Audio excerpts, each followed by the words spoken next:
میرے بدلے ہم نے تمہیں وہ تقویٰ دیا، ہم نے اپنی طرف سے تم کو وہ تقویٰ دیا جس تقوی کی بنیاد پر باب ریان سے تم لوگوں کا ہم نے داخلہ بالکل لازم اور فرض کر دیا۔ اب تم میرے پاس آؤ گے تو ایک روزہ داروں کے لیے جنت میں جانے کا دروازہ خاص ہے جسے باب ریان کہا گیا ہے۔ میرے محترم بزرگوں دوستو، ہم مومن بندوں میں سے کون نہیں چاہتا ہے کہ میرے روزے قبول ہو، میرا سحری قبول ہو، میرے افطار قبول ہو، میری زبان بچ جائے جھوٹ سے، میرے تمام اعضاء اللہ کے حکموں کے مطابق گزرنا شروع کر، یعنی کہ 11 مہینے میں جو کچھ ہوا وہ ہوا، لیکن یا اللہ ہم یہ مہینہ ہم کبھی بھی تمہاری نافرمانی نہیں کریں گے۔ اللہ تبارک و تعالیٰ اپنے بندوں پر کرم فرمائیں گے اور باب ریان سے ان کا داخلہ نصیب فرما دیں گے۔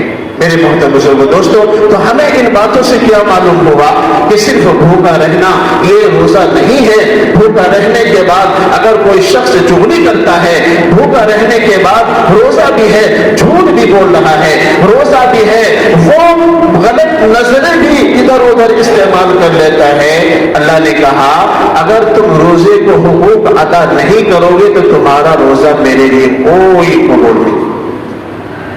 قبول ہی نہیں ہوگا۔ حضرت شیخ الہند رحمۃ اللہ علیہ نے اپنی کتاب فضائل اعمال کے اندر 2 عورت کا واقعہ نقل فرمایا ہے، کبھی آپ نے ضرور سنا ہوگا، فضائل رمضان کے اندر کہ 2 عورت ہیں، ان دونوں عورتوں کو افطار کا وقت ہوتے ہوتے اس کی حالت غیر ہو گئی، روزہ اتنا اثر کیا، اب وہ بالکل سمجھیے کہ ایسا لگ رہا تھا کہ اب یہ مر جائے گی۔ جناب رسول اللہ صلی اللہ علیہ وسلم کے پاس خبر موصول ہوئی کہ اس طریقے کے مواقع ہیں، مسئلہ ہے، تو آپ نے فرمایا کہ ان کو بلاؤ اور ان کو کہو کہ وہ قے کرے، اپنے انگلی ڈال کر کے حلق میں قے کرے، تو کہا کہ جو غیبت اور چغلی کیا ہوگا تو وہ چغلی، وہ غیبت جس کو قرآن میں کہا گیا ہے کہ مردار بھائی کا ایسا جیسا کچھ نے گوشت کھا لیا، جس نے چغلی کیا، جس نے غیبت کی، ایسے لوگوں کے بارے میں اللہ نے کیا فرمایا کہ ایسا ہے وہ شخص جس نے مردار بھائی کا گوشت کھایا ہے۔ تو اب جیسے ہی الٹی کرنے کے لیے کہا، ایک کٹورا دیا گیا تو اس کے اندر وہ گوشت کے ذرات نظر آئے، تو آپ نے فرمایا روزہ رکھا تھا حلال کمائی سے، لیکن اس نے روزے کی حالت میں غیبت، چغلی کی، گناہ کیا، جس کی وجہ سے روزہ اب ایسے لوگوں پر بہت زیادہ اب اثر کرنے لگی۔ میرے بھائی بزرگوں دوستو، تو روزہ لگتا جب ہے جب ہم اللہ کے حقوق کی پامالی کرتے ہیں۔ بہت سارے لوگ، اب ظاہر سی بات ہے کہ اپریل کا مہینہ شروع ہو گیا ہے، اس ماہ مبارک کے اندر گرمی بھی شدت کی ہوتی ہے، سمجھ رہے، اور گرمی اس قدر ہوتی ہے کہ آدمی پریشان ہو جاتا ہے، دھوپ میں کام کرنے والے یا محنت مزدوری کرنے والے بھی پریشان ہو جاتے ہیں۔ اللہ نے کتنا خوبصورت مسلمانوں کو حکم دیا ہے۔ اس سے پہلے بھی وہ بات اشارتاً کہی گئی تھی کہ اگر رمضان سے پہلے صاحب نصاب تھوڑی فکر کر لیں ان غریبوں کے لیے جو زکات کے مستحق ہیں، اگر وہ مال وہاں پہنچ جائے تو وہ 1 مہینہ آرام سے اپنے گھر میں روزہ بھی رکھ سکتا ہے، اپنے بچوں کے لیے سب کچھ کا انتظام بھی کر سکتا ہے، انہیں پریشانی نہیں ہوگی۔ میرے بھائیو بزرگوں، لیکن ہم دنیا کی وجہ سے ہم دل کے اندر یہ تہیا کریں، چاہے ہم محنت مزدوری کرنے والے ہوں یا یہ کہ وہ کسی بند کمرے میں وہ کام کرنے والے ہوں یا کوئی بھی کام ہے، ہم روزے کو کسی بھی حال میں نہیں چھوڑیں گے، یہ اللہ کا حکم ہے۔ یہ دل کے اندر یہ یقین پیدا کر لے کہ دنیا کی مشقتیں تو ختم ہو جائیں گی موت پر، لیکن اصل جو زندگی آخرت کی ہے جس کے لیے ہم سب کچھ محنت کر رہے ہیں، میرے بھائیو بزرگوں دوستو، اگر دل کے اندر یہ تہیا کر لیے کہ ہمیں رمضان کے آنے پر روزہ رکھنا ہے اور ہم پر اللہ نے فرض کیا ہے اور ہم نہیں کھائیں گے، نہیں پیئیں گے، اللہ کا حکم نہیں توڑیں گے، اور اس حدیث کو آپ اپنے سامنے میں رکھیں بغیر شرعی عذر کے، اگر کوئی شخص رمضان میں روزے کا افطار کر لیتا ہے، پوری زندگی اگر وہ قضا کر لے، پورے سال وہ روزہ رکھ لے، تو بھی اس کا حق ادا نہیں ہو سکتا ہے۔ میرے بھائیو بزرگوں دوستو، لیکن آج ماحول یہ ہے کہ نوجوانوں میں خاص طور پر یہ چیزیں رمضان کے اندر دیکھی گئی کہ رمضان کا مہینہ بھی ہے پھر بھی وہ کھا رہے پی رہے ہیں۔ حدیث میں یہ الفاظ موجود ہے کہ اگر کوئی روزے سے ہے، نفلی روزہ رکھ رکھا مثلا، یا یہ کہ وہ قضا روزہ رکھ رکھا، اس کے سامنے میں کھانے پینے کی چیزیں مت دکھاؤ، مت لاؤ، کہیں ایسا نہ ہو کہ اس کا دل اس کی طرف مائل ہو جائے۔ تمہیں کھانا ہی ہے، اس سے الگ ہو کر کے چپکے سے تم کھا پی لو، لیکن روزے دار کے سامنے میں اس طرح مت کرنا۔ میرے بھائی بزرگوں دوستوں، ایک یہ دوسرے نمبر پر اس ماہ مبارک کے آنے پر جو آنے والا ہے 2 دن میں، فرمایا کہ تراویح ہے۔ تراویح کی نماز کیا ہے؟ وہ سنت ہے۔ کیا ہے؟ سنت۔ اور اسی طریقے سے پورا قرآن پڑھنا یہ بھی کیا ہے؟ یہ بھی سنت ہے۔ لیکن میرے بھائی بزرگوں دوستوں، قرآن کریم کا صحیح پڑھنا یہ کیا ہے؟ فرض ہے۔ یہ کیا ہے؟ تجوید کے ساتھ پڑھنا قرآن کریم کو، یہ کیا ہے؟ فرض۔ تراویح سنت، سننا بھی سنت۔ اسی طریقے سے آپ تراویح پورا قرآن پڑھ رہے، یہ بھی کیا ہے؟ میرے بھائیو، پورا قرآن پڑھنا یہ کوئی بہت ضروری نہیں ہے، سمجھ رہے ہیں؟ لیکن یہ قرآن کو صحیح پڑھنا یہ فرض ہے۔ ابھی آئے تھے دارالعلوم سے حضرت مولانا، تو انہوں نے اس بات کو بہت اچھے انداز میں پیش کیا اور فرمایا کہ دیکھو، قرآن کو صحیح پڑھنا یہ فرض ہے، باقی چیزیں سنت ہے۔ تو آدمی فرض کو چھوڑ کر کے باقی چیزوں پر تو عمل کرتا ہے۔ تو اس لیے میرے بھائی بزرگوں دوستوں، تراویح میں جو قرآن پڑھا جاتا ہے اس کو چاہیے کہ وہ ٹھہر ٹھہر کے پڑھے۔ سننے والوں پر بھی یہ بات ضروری ہے کہ یہ صبر کا مہینہ ہے، تھوڑا صبر اور ہمت سے کام لیں۔ یہ عبادت کا مہینہ، اس بات کو اپنے دماغ میں بٹھا لیں کہ ہمیں اس مہینے کے اندر عبادت کرنی ہے، چاہے عبادت کے لیے ہمیں مشقت اٹھانی پڑے ہم اٹھائیں گے، چاہے وہ تراویح کی وجہ سے ہو یا روزے کی وجہ سے ہو۔ روزے میں اگر دقت آئے گی تو کیا کریں گے؟ روزہ چھوڑ دیں گے؟ ایسا نہیں، بلکہ روزے پر جتنی مشقت کریں گے اتنا اللہ تعالیٰ آپ کے درجات کو بلند کرے گا۔ جتنی مشقت ہوگی روزہ رکھنے میں اتنے زیادہ مراتب کو اللہ تعالیٰ بیان فرما دیں اور بلند فرما دیں گے انشاءاللہ۔ اس لیے روزہ رکھنے میں مشقت آئے تو صبر کرنا۔ تراویح پڑھنے میں اگر تھوڑی اونچ نیچ ہو جائے، وقت کا دیکھیے اتنا زیادہ خیال کیا جاتا ہے، لیکن قرآن ہے، آدمی پڑھتا ہے اور پڑھتے پڑھتے کبھی متشابہات لگ جاتا تو اس کی وجہ سے دیر ہو جاتی ہے، تو آدمی کی نظریں گھڑی پر ہوتی ہے۔ اللہ کی قسم، قرآن کو صحیح معنوں میں صحیح پڑھنے کا جو فرض ہے، جو حق ہے، وہ کوئی بھی دنیا میں ادا نہیں کر سکتا، لیکن کوشش تو کر سکتا ہے نا۔ اگر تھوڑی بہت اونچ نیچ ہو جائے اس سے آدمی کو الجھن میں نہیں پڑنی چاہیے۔ کیوں؟ اس لیے کہ گویا کہ آپ اپنے آپ کو آرام طلب بنانا چاہتے ہیں، فوراً چاہتے ہیں کہ ہم قرآن پڑھیں اور فوراً چاہتے ہیں کہ ہم نماز پڑھیں، جلدی جلدی سارے عمل کر لیں۔ میرے بھائی بزرگوں دوستو، یہ مہینہ عبادت کا ہے، عبادت کے لیے اپنے آپ کو خاص کرنا ہے۔ ایک تراویح کی رکعت پر اللہ رب العزت ایک سجدے پر گویا لکھا ہے کہ 1500 نیکیاں لکھی جاتی ہے۔ تو تراویح کو نہیں چھوڑنی، قرآن کریم کی تلاوت کو نہیں چھوڑنا، اس کو پابندی سے کرنا ہے۔ اور جو فرائض نماز ہے، اللہ تعالیٰ 70 فرائض کے برابر اس کا ثواب دیتے ہیں، فرض نماز نہیں چھوڑنی ہے۔ پہلے آنا ہے، سنت کا ثواب فرض کے برابر، نفل کا ثواب سنت کے برابر کر دیا جاتا ہے رمضان میں، اس لیے پہلے آئیں۔ کوشش یہ کریں کہ گھڑی میں اپنے موبائل میں الارم فٹ کریں اور نماز سے 15 منٹ پہلے الارم فٹ کریں کہ ظہر کا وقت ہونے والا ہے، پہلے مسجد میں جا کر سنتیں پڑھیں گے، صلاۃ الحاجت پڑھیں گے اور جو عبادات ذکر و تلاوت وہ کریں گے۔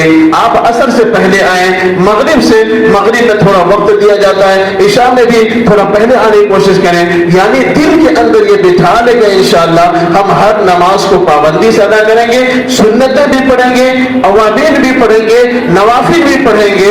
اور سب سے اہم بات میں آپ کو یہ بتا رہا ہوں کہ پورے مہینے کے اندر بلکہ پورے سال کے اندر آدمی پتہ نہیں کسی کو تہجد کا موقع ملتا ہے یا نہیں ملتا ہے، میں نہیں کہتا کہ نہیں پڑھتے ہوں گے، ضرور پڑھتے ہوں گے آپ لوگ، لیکن رمضان کے اندر سحری کے لیے جب آپ اٹھیں گے تھوڑا سا پہلے اٹھیں تاکہ آپ تہجد بھی پڑھ لیں اور اس کے بعد سحری بھی کر لیں، اس کے بعد فرض نماز پڑھیں، اس کے بعد پھر آرام کر لیں۔ تو یہ ترتیب زندگی رمضان میں ہمیں تبدیل کرنا پڑے گا اور دل کے اندر یہ بٹھانا پڑے گا، یہ صبر کا مہینہ ہے، یہ غمخواری کا مہینہ ہے، ایک دوسرے کے ساتھ اچھے برتاؤ کرنے کا مہینہ ہے، اپنے زبان، اپنے شرمگاہ اور اپنے آپ کو پوری کنٹرول کرنا ہے۔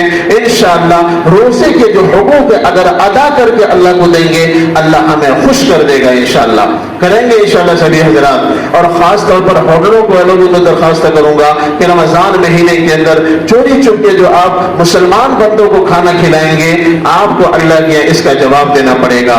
اس لیے روزے جب تک ہیں پورے مہینے کے اندر یہ کوشش کریں کہ ہوٹل کو بند کریں, یا یہ کہ اگر کوئی غیر محلے کے اندر ہے وہ تو ایک مجبوری ہے, لیکن کوشش یہ کریں کہ اگر کوئی مسلمان ہے ان کو آپ خود بھی کہیں کہ بھائی روزے کا مہینہ چلا آپ کھانے کے لیے آئے ہوئے. اتنی بڑی افسوس کی بات ہے یہ. اس لیے میرے بھائی بزرگوں دوستو یہ تمام باتیں ہم سب کے لیے عمل کے لیے بہت زیادہ ہیں. اللہ اس پر عمل کی توفیق نصیب فرمائے اور روزے کا انتظار اور روزے کا جو استقبال ہے اللہ تعالیٰ اس کو کرنے کی توفیق عطا فرمائے.